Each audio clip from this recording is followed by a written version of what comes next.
Hello, I'm Dr. T. Welcome to my channel. In the last video, we talked about the OECD health data and compared that with the United States. OECD stands for Organization for Economic Cooperation and Development. And we looked at life expectancy at birth, we looked at life expectancy at 65, we looked at the prevalence of obesity and diabetes. We also took a look at the healthcare costs, and when you put this together, the picture is not very good because we're spending twice as much as the other developed countries, and we're certainly not getting our money's worth. But the good news is we do have the solution to this healthcare crisis, because 90% of the costs of $3.4 trillion we spend in healthcare in the United States every year, 90% is due to chronic conditions, chronic diseases. So today we're going to review what those chronic conditions are and what the solution or solutions for those problems. And the good news is we know what the solution is, we know how to deal with it. Let's dive in. Let's look at chronic diseases in America. 6 in 10 adults in the US have chronic disease. 4 in 10 have 2 or more chronic diseases. When we're talking about chronic diseases, we're talking about detail. If you look at this slide, gives a more detailed picture. 6 in 10 Americans have chronic diseases. Again, 4 in 10 have 2 or more. And 38% of Americans will be diagnosed with cancer during sad, because in fact it's killing thousands and thousands of Americans every year, and the lack of physical activity. Again, we need to stay away from smoking. We need to improve our standard American diet. We need to move more. We need to avoid excessive alcohol intake. And again, the major chronic diseases: heart disease and stroke, cancer, diabetes. And I like this slide because it shows that diet is the leading cause of chronic disease and disability in this country, way ahead of hypertension, way ahead of even smoking, way ahead of the obesity. And this is important because in the next several videos you're going to concentrate a lot on diet and nutrition. And it reminds me of James Carville, who was a campaign manager for President Clinton in '92. He came up with 3 slogans, but one of them was, "It's the economy, stupid." And I think we know it's the food. It's the food. It's the food.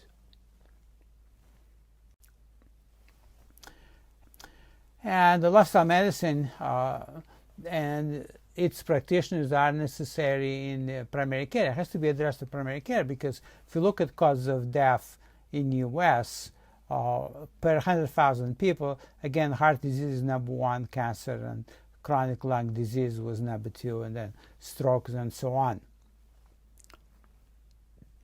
And I like this slide because, again, deaths per 100,000, but puts the blame where it is. If you look at heart disease, vast majority is due to poor diet. If you look at stroke, the same. Of course, diabetes. And if you look at smoking, obviously major factor in all cancers, and certainly very significant in heart disease and obviously lung disease. So if we could address the diet, and we could stay away from smoking, we will take care of large proportion of our chronic diseases. And let's look in more detail and updated numbers. If you look at the total causes of death, you still have, if you look from 2015 to 2020, you can see we had total at 2.7 million, 2.8, and then unfortunately last year we had more, 3.3. But still, the number one epidemic that we have in the Western world, it's still heart disease, and the second is cancer. And last year, unfortunately, COVID took the number 3. And then you have, strokes and Alzheimer's and diabetes. We hope the number 3, the COVID, will go away or significantly decrease in the near future. Let's take a look at an overview of lifestyle medicine. And let's compare with the other types of medicine. People talk about complementary and alternative medicine. Essentially, it's treatments that are historically have not been well researched. We have to be careful with them, not engage in complementary alternative pathways that don't have a solid scientific basis behind it. We talked about integrative medicine, looking at the whole person, including the physical, the emotional, the mental, the social environment, and so on. And we have preventative medicine that includes essentially public health. Classical example, the vaccines and immunizations are very important to decrease trouble on the general population. And if you don't believe me, just think at polio.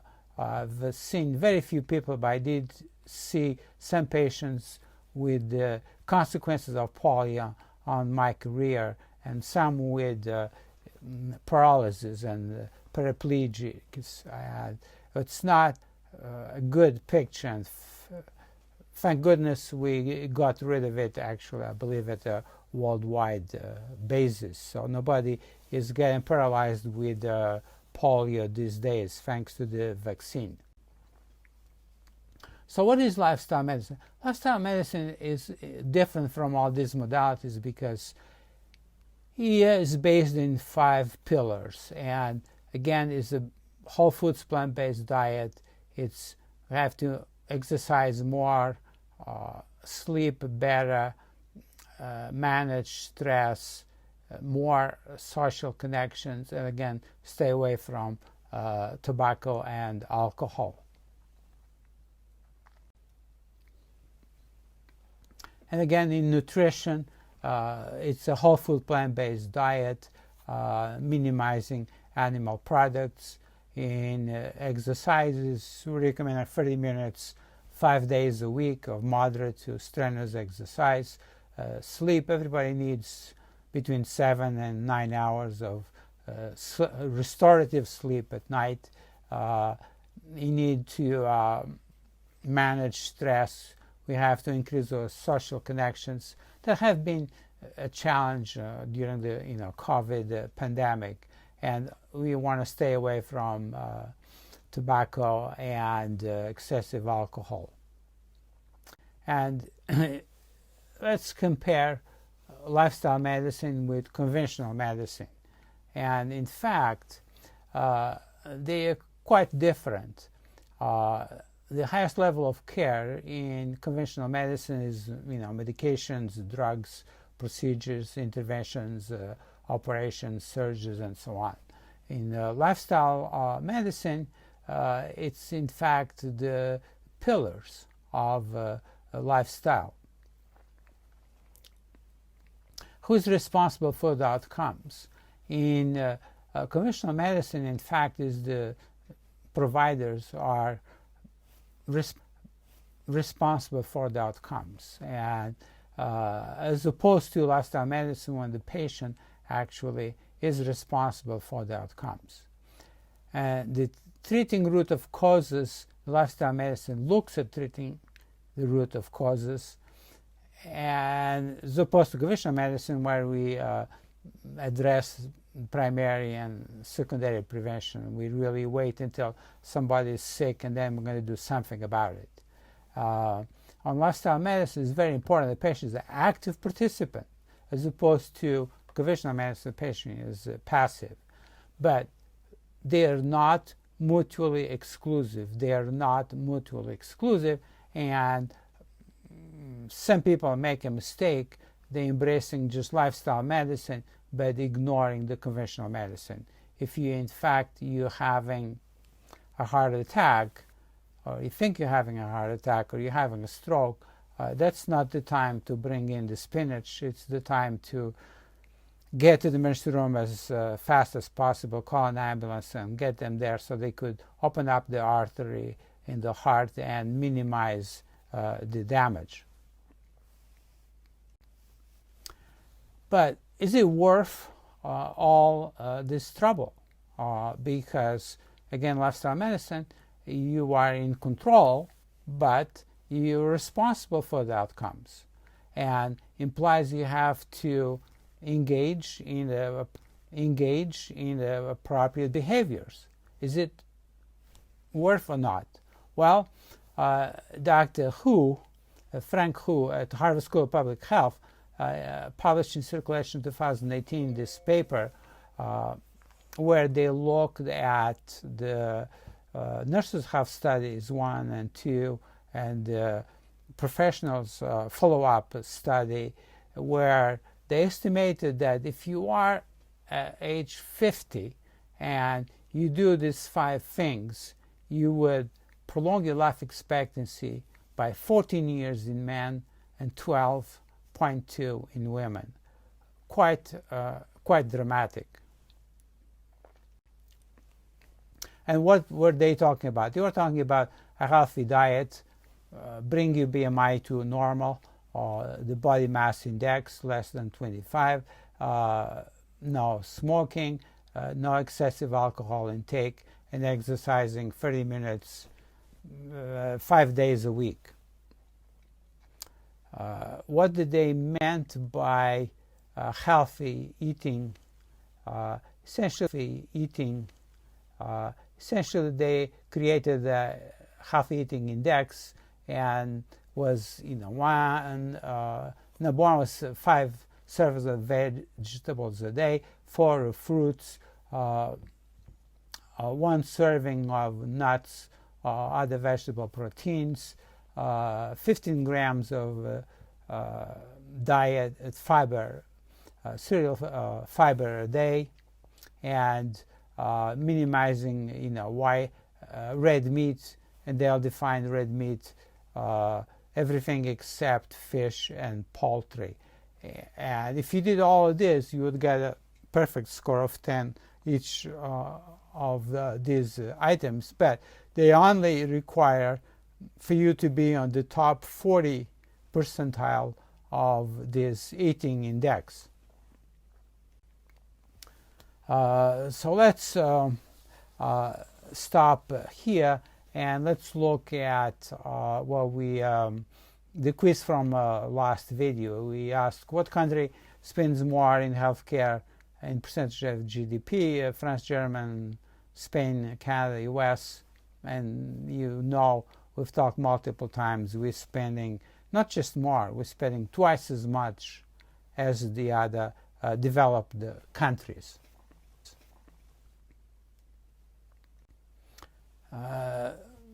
Quiz for next week. Who is the more important for your health? Is your doctor? Is your nurse? Your